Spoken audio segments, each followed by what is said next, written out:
Il croyait être seul dans cette vieille maison, perdue au milieu de nulle part.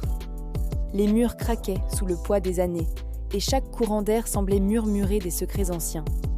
La nuit était tombée, enveloppant tout dans une obscurité profonde et silencieuse. Ils avaient fermé les portes, vérifié les fenêtres, convaincus que le monde extérieur était bien resté dehors. Mais quelque chose était déjà là, à l'intérieur, bien avant leur arrivée. Le silence était total, si absolu que l'on pouvait presque l'entendre peser sur les oreilles.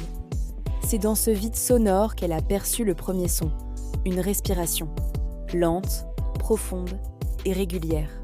Ce n'était pas la sienne, elle le savait, car son propre cœur battait la chamade, sa respiration était courte et saccadée. Ce souffle étranger était bien trop proche pour venir de son compagnon, endormi dans la pièce d'à côté, trop lent pour être humain. Prise de panique, elle a fait ce que tout le monde ferait dans cette situation. Elle a retenu son souffle. Elle a attendu, l'oreille tendue dans le noir, espérant que le son s'arrête, que ce ne soit que le fruit de son imagination. Mais la respiration continuait, inchangée, imperturbable.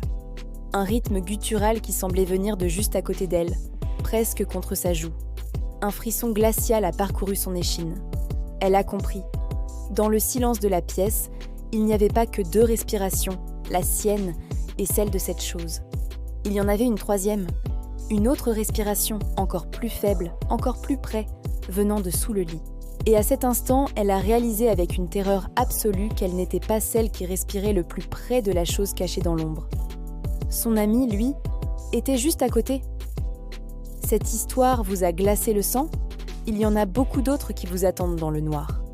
N'oubliez pas de vous abonner et d'activer la cloche pour ne manquer aucune de nos prochaines explorations de la peur.